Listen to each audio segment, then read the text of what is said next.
जय हिंद दोस्तों, लोक प्रधान न्यूज़ चैनल में आप सभी का स्वागत है। जिस तरह से सबको मालूम है कि ये जो वक़्त है, ईद उल अज़हा अनकरीब है। ईद उल अज़हा आम ज़बान में जिसको हम बकरीद ईद के नाम से जानते हैं। तो ईद उल अज़हा के मौके पर आज लोगों में कशमकश का माहौल है कि कौन-सा जानवर खरीदें और कौन-सा जानवर ना खरीदें। कानून की भी सख्ती शुरू है, पुलिस डिपार्टमेंट की भी सख्ती शुरू है। तो ऐसे हालात में मुसलमानों ने कौन से इकदाम करना उठाना चाहिए, यही जानने के लिए हम आज मौजूद हैं सोलापुर के मशहूर और मारूफ एडवोकेट वकील जिसको हम कहेंगे, जिनका नाम रियाज शेख है। रियाज सर के हम ऑफिस में आज मौजूद हैं उनसे बातचीत करने के लिए कि आज के हालात में हम कौन से जानवरों की कुर्बानी देना चाहिए, या शरीयत पर चलना चाहिए, या फिर जो हिंदुस्तानी कानून हमें इजाजत देता है उस कानून को मद्देनजर रखते हुए हमने काम करना चाहिए। तो ये दोनों सूरतों में हम कौन सी चीजों पर अमल करना, मुसलमानों ने कौन सी चीजों पर अमल करना चाहिए और किन चीजों का एहतियात बरतना चाहिए, यही जानने के लिए आज हम एडवोकेट रियाज साहब के ऑफिस में मौजूद हैं। तो रियाज साहब का हम लोक प्रधान न्यूज चैनल में वेलकम करते हैं, खुशामदीद करते हैं। रियाज सर, बहुत बहुत शुक्रिया। सबसे पहले आपने जो ये कदम उठाया है बहुत ही काबिल तारीफ है। क्यों तो आज के हालात अगर सोचे तो पूरे समाज में और महाराष्ट्र में खास तौर पे मुस्लिम बिरादरी के जो लोग हैं, इनके दिलों में जो है एक डर का और खौफ का माहौल है कि कुर्बानी के मसले में जो है, गाय की कुर्बानी हो या तो और किसी की, तो इस सिलसिले में कानून जो है बहुत सारे लोगों को पता नहीं है, उसके लिए जो है कंफ्यूज है। और इसके लिए लोक प्रधान न्यूज़ के आप सभी लोगों ने जो है यहाँ पे मेरे पास आकर मुझे मेरी बात कायदे के नज़र में, कानून के नज़र में रखने का मौका दिया, इसके लिए मैं आपका शुक्रिया अदा करता हूँ। तो सर सबसे पहला सवाल ऐसा है कि शरीयत, इस्लामी शरीयत हमको जो इजाजत देती है कुर्बानी के ताल्लुक से, तो कुर्बानी में जो हलाल जानवर हैं जैसे कि गाय है, बैल है, भैंस है, फिर अगर बकरे की बात करेंगे, छोटे जानवरों में बकरा है, बकरी है, मेंढा है, दुम्बा है, फिर बड़े उससे भी बड़े जानवर जिसको हम कहेंगे ऊंट। तो शरीयत हमको इन जानवरों की कुर्बानी करने का हुक्म देती है।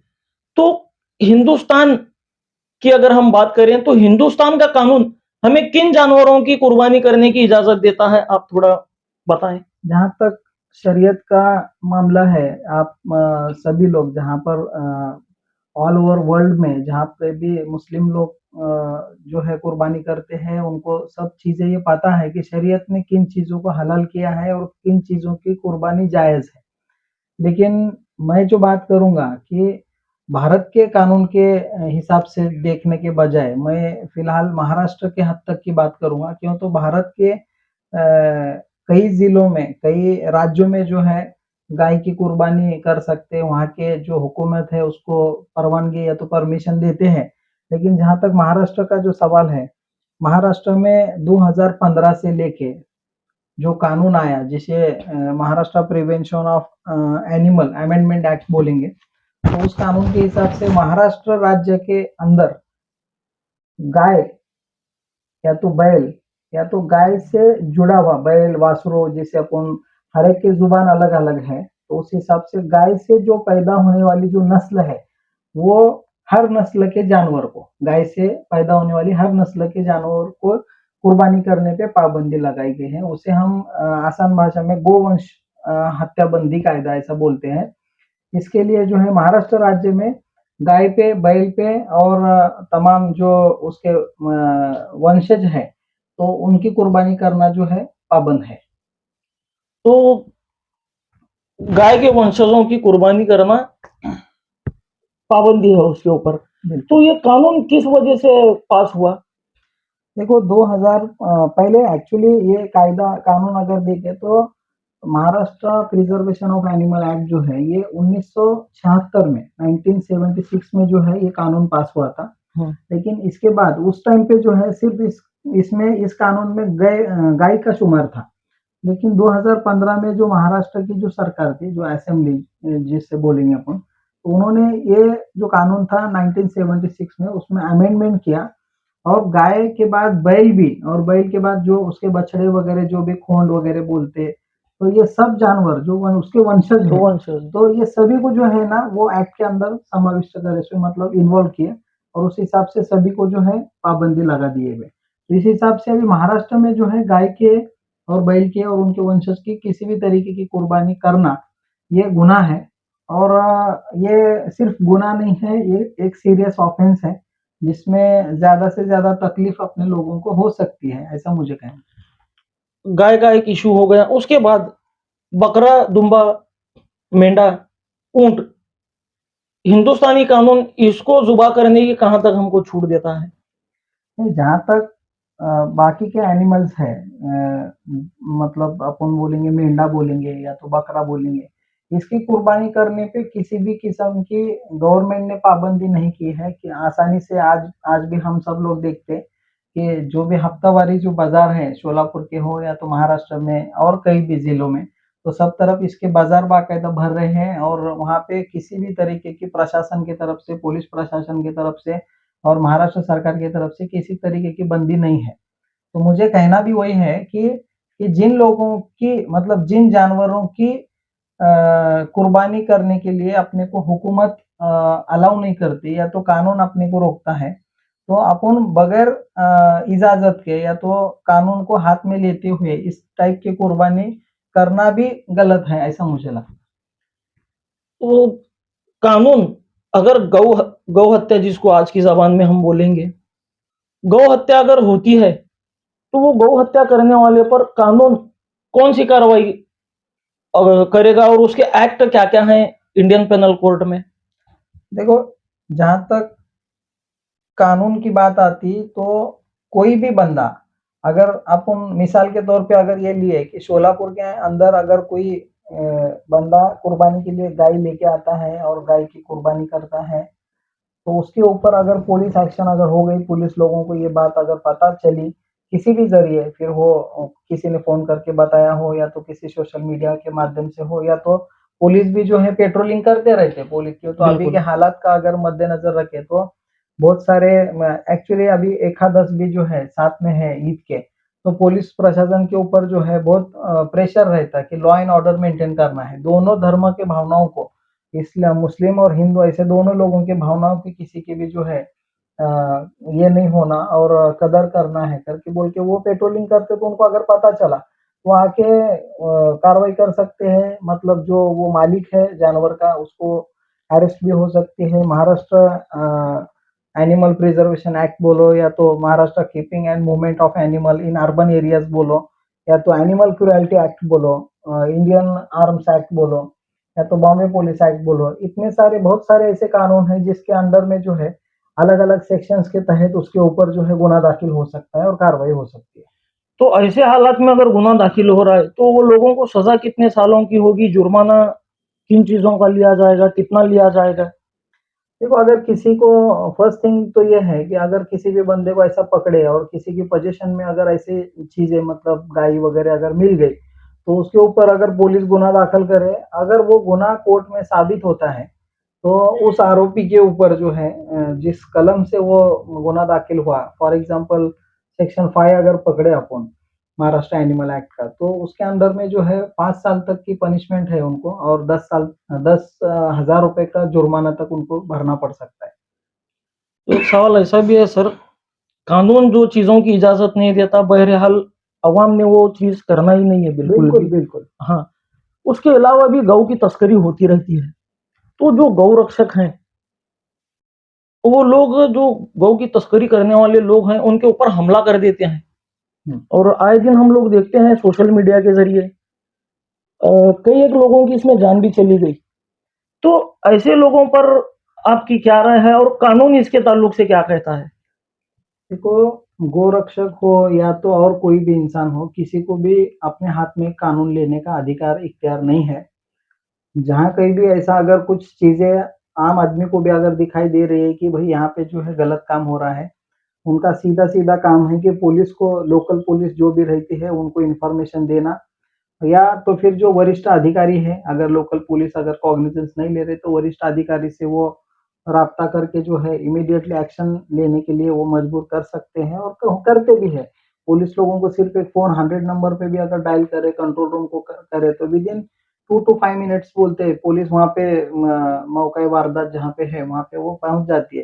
तो ये जो है मतलब आजकल जो हम देखते हैं कुछ जैसा आपने बताया कि सोशल मीडिया के ऊपर बहुत सारी चीज़ें ऐसी दिखती है। तो जो भी लोग ऐसा काम करते हैं तो वो उनका भी गलत है और अगर उनके खिलाफ भी अगर पुलिस स्टेशन में अगर आपने फ़िरियाद वगैरह दर्ज कराई तो उनके ऊपर भी गलत काम करे बोल के उनके ऊपर भी गुना दाखिल हो सकता है और उनके ऊपर भी कार्रवाई हो सकती है।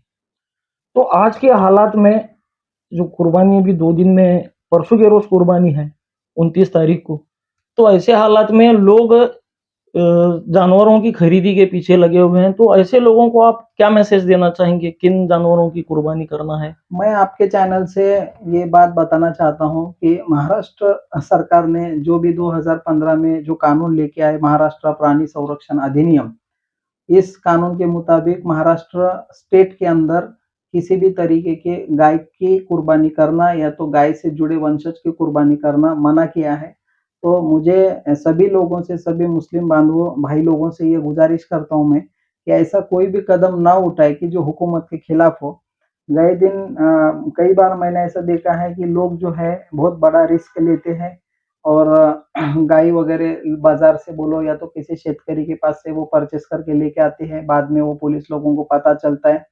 तो जिस मकसद से उन्हों कुर्बानी के लिए वो गाय लाते हैं, वो तो गाय पुलिस लोग जब्त करके लेकर जाते हैं, तो उनका इकोनॉमिक नुकसान तो होता ही है। उसके बाद में जो है, जहाँ पर पुलिस लोग उनके ऊपर एफआईआर दर्ज करती है, तो द एफआईआर में जो मैंने अभी सेक्शंस आपको बताए, जो कानून की धाराएँ बताई, तो उसके अंडर में जो उनके ऊपर कार्रवाई होती, गुना दाखिल होता, तो उनका जो पूरा फैमिली है, वो पूरा डिस्टर्ब हो जाता है। ईद के मौके पे और आप एक इमेजिन करो कि आपके ईद के दिन अगर ऐसा कुछ हादसा हो गया और पुलिस आपके घर पे आके अगर आपको उठाकर लेके गई, तो आपका छोड़ो आप हिम्मत वाले होंगे, आप चुप बैठेंगे, लेकिन आपकी फैमिली बहुत बड़ा सफ़र करती है, बड़े बहुत परेशान होते हैं।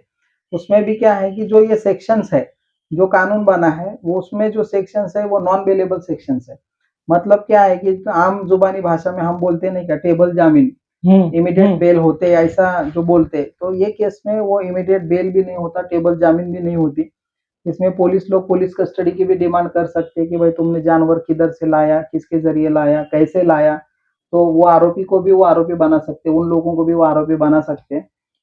उसके बाद तुमको पुलिस कस्टडी के बाद मैजिस्ट्रेट कस्टडी मिल सकती है, उसके बाद 2 से 3 मतलब अगर सोचे तो 5-6 दिन भी ज़मानत तुमको नहीं मिल सकती। तो मेरा ये आह्वान या तो मैं ये गुज़ारिश करता हूँ लोगों से कि भई हालात को मद्देनज़र रखते हुए किसी भी धर्म के लोगों की भावनाओं को ठेस नहीं पहुँचाते हुए जो है आप हमको काम करना है और उस तरीके से तभी तो ईद का मज़ा भी आएगा। मतलब अगर अपने बाजू वाले के भी घर पे अगर कुछ पुलिस का काम हुआ या तो गली में भी अगर पुलिस का रेड हुआ, तो पूरे सोलापुर शहर का जो है मतलब लॉ एंड ऑर्डर जो है थोड़ा डिस्टर्ब होता है। तो उस हिसाब से किसी को भी तकलीफ ना होते हुए, किसी की भावनाओं को ना दुखाते हुए, हमने ईद को सेलिब्रेट करना है, ऐसा मैं कहूँगा। और ना कि सिर्फ़ ये एक गुनाह दाखिल होता है, लेकिन एक धब्बा भी पड़ता है आपको और हर साल जो है आपके ऊपर ऑब्ज़र्वेशन रखा जाता है कि भाई इस साल भी ये करेंगे, नहीं करेंगे, ऐसा भी हो सकता है। क्यों तो पुलिस भी जो है कॉन्फिडेंशियल चीज़ें जो है रखती है। तो ये चीज़ अगर अपन गुनाह दाखिल हुआ तो अगर समझो आपके घर में बच्चे हैं, लड़के हैं, तो वो अगर ये चीज़ कर रहे हैं, तो उनके ऊपर गुनाह दाखिल हुआ तो उनको आने वाले दिनों में अगर वो जॉब के लिए अगर अप्लाई कर रहे होंगे, समझो यूपीएससी, एमपीएससी या तो किसी भी गवर्नमेंट ऑर्गनाइज़ेशंस में अगर वो अप्लाई कर रहे हैं या तो जो प्राइवेट सेक्टर में भी अभी जो है क्रिमिनल का जो सर्टिफ़िकेट है, कैरेक्टर सर्टिफ़िकेट हाँ। माँगते हैं वो। तो ऐसे वक़्त में आपको सर्टिफ़िकेट भी नहीं मिलने वाला और आपके ऊपर क्रिमिनल केस रहने के बाद आपको नौकरियों में भी थोड़ा प्रॉब्लम आ सकता है। और रही बात जहाँ तक पासपोर्ट के लिए आज कई मुस्लिम बिरादरी के जो लोग हैं, उम्रा जाने की नीयत रखते हैं, माँ-बाप को लेके जाना चाहते हैं या तो भाइयों को लेके जाना चाहते हैं, खुद भी जाना चाहते हैं। तो ऐसे वक़्त में जो है ये केसेस अगर उनके ऊपर हो गए, तो उनको पासपोर्ट भी नहीं मिलता। फिर पासपोर्ट के लिए कोर्ट में जाओ, परमिशंस लो, बहुत सारे मसले क्रिएट हो जाते हैं। और रही बात ये सब चीज़ों के बाद में तुमको फ़ायदा क्या है? मतलब जो चीज़ करने के बाद अगर कुछ उसका फ़ायदा अगर होता है, तो वो अपने करने में कोई हर्ज नहीं है। बट जो चीज़ से नुकसान ही नुकसान ज़्यादा दिख रहा है और वो हुकूमत के खिलाफ अगर है, तो वो नहीं करना, ऐसा मेरा सबको कहना है। बहुत ही अच्छी मालूमात हमें कानून के दायरे में रहते हुए रियाज सर ने बताई, और कानून हुकूमत जो हमें कहती है हमें वही काम करना है शरीयत को सामने रखते हुए। तो शरीयत हमने ऑप्शन दिए हुए हैं। बिल्कुल, एक्चुअली मेरा कहना वो है कि जहाँ पे ऑप्शन नहीं है, तो आप बोल सकते कि मेरे को ऑप्शन नहीं है इसलिए मैं किया। लेकिन जहाँ पे अगर आपको ऑप्शन दे रही है और हुकूमत के पास मतलब जैसा शरीयत एतबार से भी आप बता रहे कि मेंढक की भी अपन कुर्बानी कर सकते, बकरे की भी कर सकते। अभी मान के चलो कि किसी के पास उतना पैसा नहीं है कुर्बानी देने के लिए, बिल्कुल। तो उसपे वो फर्ज भी नहीं है ना। शरीयत के एतबार से अगर समझो, गाय में हिस्से लेते बहुत सारे लोग कुर्बानी के लिए, कम पैसे में मिलता। अगर समझो वो पैसे की बकरे की अगर हैसियत अपनी नहीं है, तो अपने पे किसी की जबरदस्ती नहीं है कि बाबा तुमको करना ही है बोल के। तो जिसके पास पैसा है, अल्लाह ने जिसको माल दिया, वो बंदा कर सकता है कुर्बानी। अगर नहीं इस साल नहीं किया तो वो आगे साल दूसरा कर सकता है। तो उस हिसाब से मेरी रिक्वेस्ट यही है कि हुकूमत के जो कानून है उसका रिस्पेक्ट करें और उस तरीके से अपने ईद बारात को जो है ना सेलिब्रेट करें। मैं और एक बात बताना चाहता हूँ इस बात से कि आजकल आए दिन जो है सोशल मीडिया के ऊपर हम सब लोग देखते हैं कि व्हाट्सएप, फेसबुक, इंस्टाग्राम, बाकी के स्नैपशॉट वगैरह जो भी दीगर सोशल फोरम्स हैं, ट्विटर्स वगैरह, तो बहुत सारे चीज़ों पे बहुत सारे सोशल फोरम्स में जो है अपने कुछ बच्चे, लड़के लोग बोलो या तो बड़े भी लोग, मतलब जो समझदार है, पढ़े लिखे हैं, वो भी लोग जो है कुर्बानी करते हुए जो है बकरे की मतलब ज़ुबा करते हुए फोटोज़ वगैरह बोलो या तो स्टेटस रखते हैं, हाँ, बिल्कुल। फोटो शेयर करते हैं, रील्स बनाते हैं, हाँ। वीडियो शेयर करते हैं। तो ये भी चीज़ जो है ना, ये कानूनी गलत है और इस तरीके से भी नहीं करना चाहिए। कुर्बानी तुम किसी को दिखाने के लिए अगर कर रहे हो, तो उसको भी अल्लाह ताला तुम्हारे एक्सेप्ट नहीं करेंगे। अगर तुम्हारी कुर्बानी तुम्हारे दिल को और ऊपर वाले को राज़ी करने के लिए बिल्कुल। अगर रहेंगे तो, बकरा भी तुम अगर लेके आएँगे तो तुम पूरे गली में दिखावा करने का, ये भी चीज़ें थोड़ी गलत है और हो रहा है इसकी वजह से कि कुछ चीज़ें ऐसी करने की वजह से चीज़ें महँगी हो रही है। और बिल्कुल, जो आम आदमी जो है ना, जो कम से कम पैसों में बकरा ले सकता ले है, सकता है वो ये वो। दिखावे की चीज़ों की वजह से मेरे बकरे को कोई नाम नहीं रखे, इसके लिए वो नहीं कर रहा है। ऐसा भी हो बिल्कुल। रहा है। तो सोशल मीडिया का जो है गलत यूज़ नहीं करते हुए इन आईटी एक्ट जो इंफॉर्मेशन टेक्नोलॉजी एक्ट है, उसके अंडर में भी जो है लोगों के ऊपर गुना दाखिल हो सकता है। अगर गलत फ़ोटोज़ अगर वो अपलोड करे, शेयर करे, तो इसका भी लोगों ने ख़्याल रखना चाहिए, ऐसा मुझे लगता है। अच्छा, आईटी एक्ट के ताल्लुक से आपने बताया, तो अगर आईटी एक्ट के मद्देनज़र गुना दाखिल हो गया, तो उसके लिए क्या सज़ा है और हर्जाना नहीं, जुर्माना आईटी कितना? आईटी एक्ट का बहुत सारे सज़ा जो है मतलब पेनल्टी लाख-लाख रुपए तक की उसकी पेनल्टीज़ है। हाँ। लेकिन जो सेक्शंस उस पे एप्लीकेबल होते हैं, उस हिसाब से वो डिपेंड करता है। हुँ। तो जो बंदा वीडियो शेयर करेगा, जिस तरीके से वो वीडियो होगा या तो जो फ़ोटोज़ होंगे, वो किस टाइप के है, क्या है, उसका बोलते नहीं क्या, जिस तरीके के सेक्शन से उस पे डिपेंड है। तो मैं ये चाहूँगा कि आप ये ना देखिए कि इसको पनिशमेंट कितनी है, सज़ा कितनी है, बट ये देखें कि इसको ये गुनाह है गुनाह है और ये तो हमको नहीं इससे करना है, बचना है। बस। बस यही मेरा कहना है। तो बहुत ही बेहतरीन बातचीत हुई रियाज सर के साथ में। उन्होंने कानून के हुदूद और शरीयत को मद्देनज़र रखते हुए शरीयत को मद्देनज़र रखते हुए शरीयत ने हमें क्या ऑप्शन दिया है और हुकूमत ने हमें किन बातों की पाबंदी बताई है, तो ये दोनों चीज़ें रियाज सर ने हमारे सामने रखी। तो इन चीज़ों पर अमल कितना करना है, ये अवाम का हक है, अवाम का फैसला है। बहरहाल लोक प्रधान न्यूज़ और रियाज सर सिर्फ यही कहना चाहेंगे कि कानून के दायरे में रहते हुए शरीयत की पाबंदी करें, और शरीयत ने हमको ऑप्शन दिया है, तो वो ऑप्शन का हम लोग इस्तेमाल कर सकते हैं, वो ऑप्शन को हम चूज़ कर सकते हैं। बकरे हैं, मेंढे हैं, दुम्बे हैं, ये सारी चीज़ें मार्केट में अवेलेबल हैं और ये चीज़ों को हम कुर्बान कर सकते हैं अल्लाह की राह में। तो अपनी ईद को खुशहाली के साथ सेलिब्रेट करें, कोई भी गैर कानूनी काम ना करें, ज़िम्मेदारी से हिंदुस्तानी शहरी का फ़र्ज़ निभाएँ। रियाज सर ने हमें बेहतरीन मालूमात दी कानून के एक्ट के ताल्लुक से, इंडियन कानून के एक्ट के ताल्लुक से। रियाज सर का हम शुक्रिया अदा करते हैं। जय हिंद।